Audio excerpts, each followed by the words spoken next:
So we looked at that strategy and said, what were the things that made it work? And we came up with 4 different elements for a successful strategy to shut down a war, extrapolating. And the first was that it had a clear logic to it, that people in the U.S., the anti-war movement hasn't had a clear strategy. Anti-war organizers haven't been able to look people in the eye and say, if we do this, this, and this, I think we can shut down the war. So having a clear what and why logic. And the second one was that everybody knew about it. It was in both Seattle and the shutdown in San Francisco. Everybody knew what was going to happen. It was very widely publicized through a lot of different places. The third one was we had we had hundreds of people organized and hundreds of people trained in both cases. And so in San Francisco we had 20,000 people shut down our financial district. In Seattle it was like 50,000. And that's the core of what we talk about with a people power strategy. Is, we need to assert our power, find ways. There's a number of identify the pillars, do prolonged campaigns, not just one-time actions to weaken them, and hopefully topple U.S. foreign policy, Canadian foreign policy, and make a better world. I think that's enough.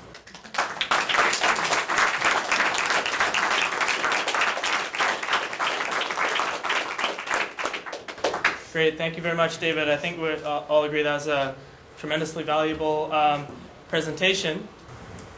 I joined the United States Army August 28, 2006, after becoming recently independent from my parents and from any kind of support from them.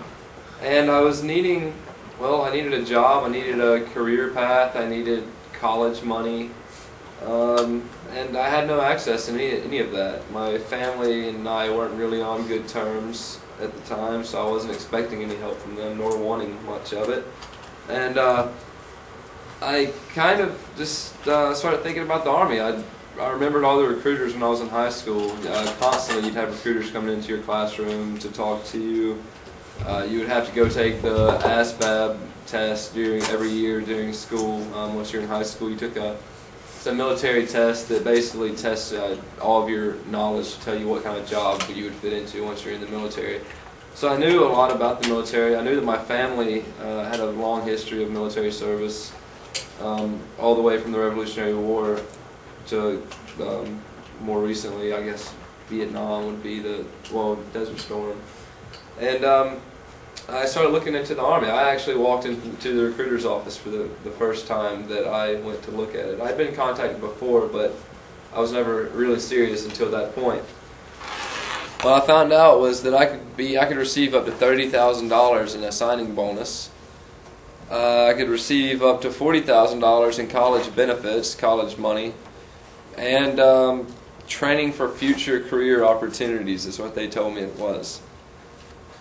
And initially I was very excited, very honored to be serving my country, because I saw myself as a patriot. I saw myself as a Southern Baptist conservative. I agreed with President Bush and his war on terror at the time, and if I would have been of age to vote, I probably would have voted for George Bush. Well, I went to Fort Benning, Georgia for basic training in the Infantry Training Brigade, and which I signed up for infantry, which is the most combat intensive job you can join in the U.S. Army. And I went to Fort Benning, Georgia. From there, I went to Fort Carson and became a soldier in the 4th Infantry Division in Alpha Company 167 Armored. And I first, right off the bat, I'm outside smoking a cigarette in our smoking break area. There's just a picnic table off to the side of our unit's building, and there were some guys there talking about their experiences in Iraq, and they were talking about what they had done while they were over there, and they were joking about it. One of the first things I heard was about a specialist, which is a rank, how he had a little quiet guy. He's actually foreign. He was from Colombia, and he had joined up to get citizenship. Well, he had already served a tour in Iraq, and I thought a lot of him when I first met him. I thought he was a really nice guy, really quiet. I learned from guys who had been in Iraq with him that he kept a human finger in his wall locker the entire time he was overseas.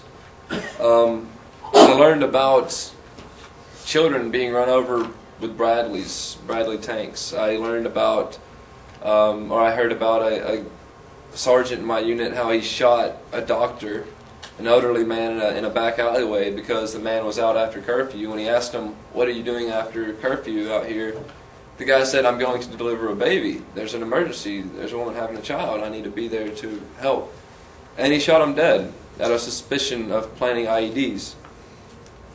And it wasn't, I mean, the stories were horrendous, but it was the attitude with which they told them that scared me more than anything. I realized that there was a hardness that they had taken, there was a callousness that they had taken to death and to lives and to the value of human life.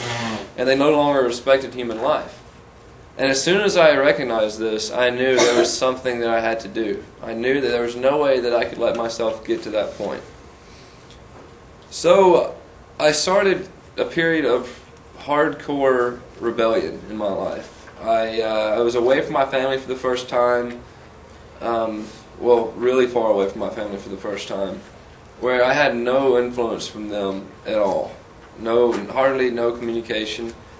And I started to question everything that I'd ever been taught from childhood. Everything religiously, everything morally, everything politically. And I discovered that I wasn't a conservative Christian. I wasn't a Bush supporter. I wasn't a supporter of a fake war on terror.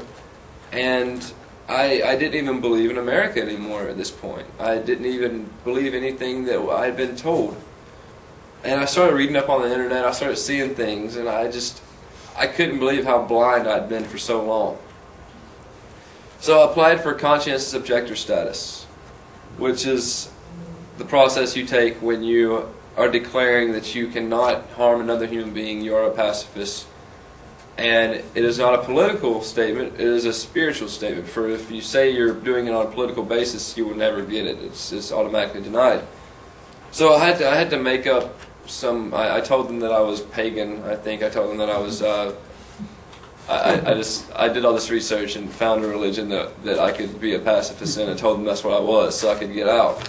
Well, they laughed at me, and they didn't even let me follow through with the application process. I had no chance to even formally apply. I just told my commander. He laughed at me, said, "You'll never get it. Go away."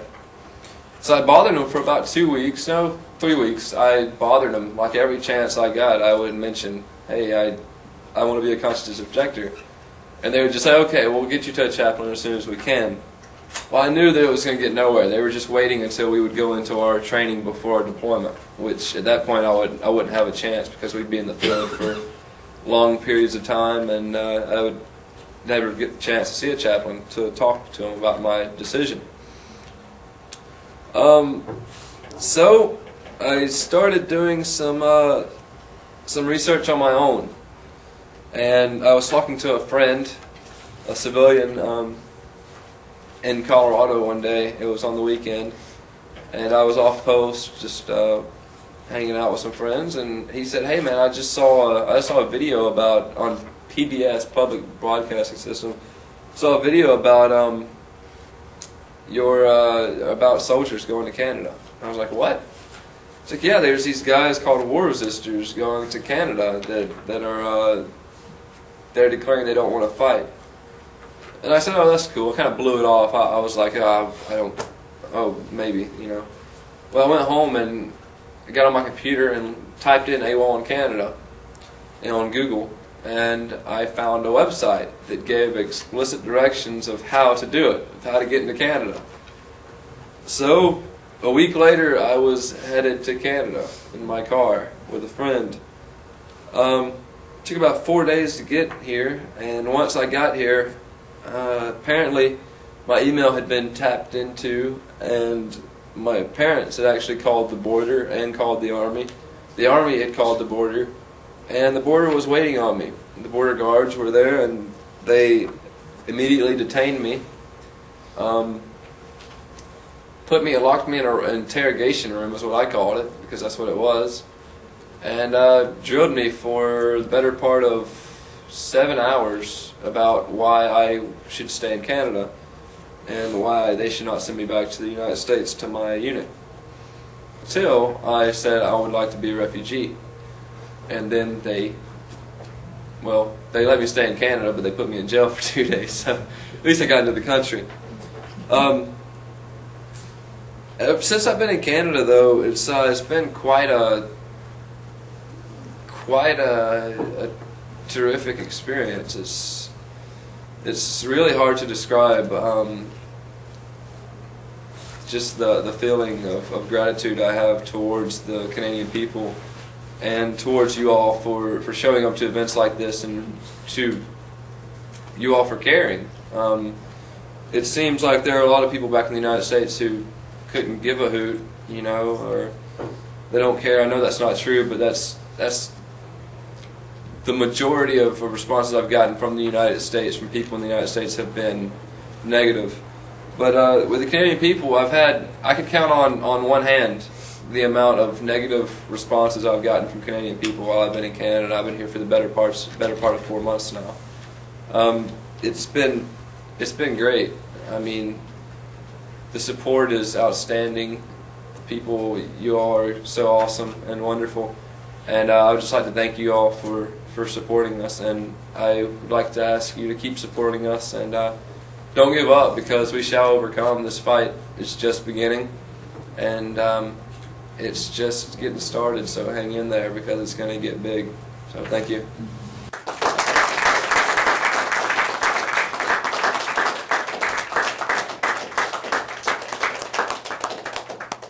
Comment to underline the importance of supporting folks like Brad is, what shut down the Vietnam War, in addition to Viet Cong resistance and rebellion in the streets of the United States, was there were 500,000 soldiers who had gone AWOL and deserted, and 100,000 of those, from what you say, were here in Canada. So, a lot of others were in Sweden.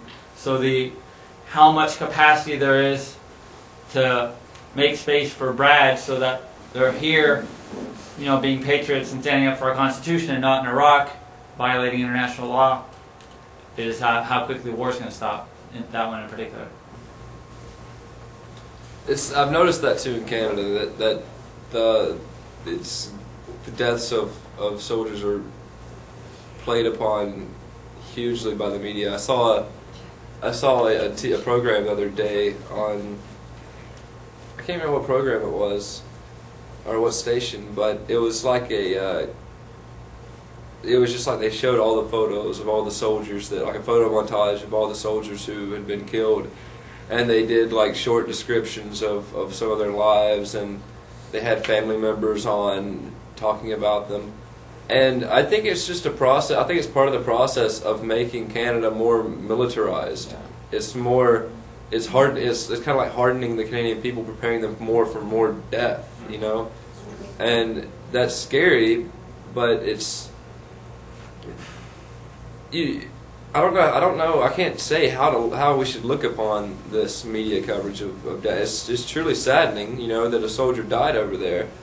But we can't glorify it too much and give too much honor to that, because then you're doing exactly what the government wants you to be doing, and that is supporting the war, in a way that's non-directed and kind of behind the scenes.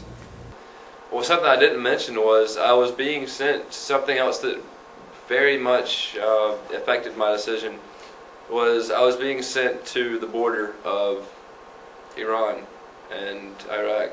I was being sent right there, and I knew through my training and through my, I was always a big history buff when I was younger, and especially like studying military history and such, and I knew that I was in an armored unit, and I knew that in all 20th century assaults by U.S. forces, by any force pretty much, the armored was always the first to go in as ground forces. So when I heard that we were being sent in June of 2008 to the border of Iran, I was pretty sure that I was going into another country for another war.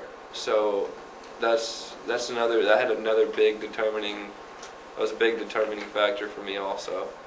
So, and God forbid that the United States go into that country, because it'll be horrible. And our world will be better for this.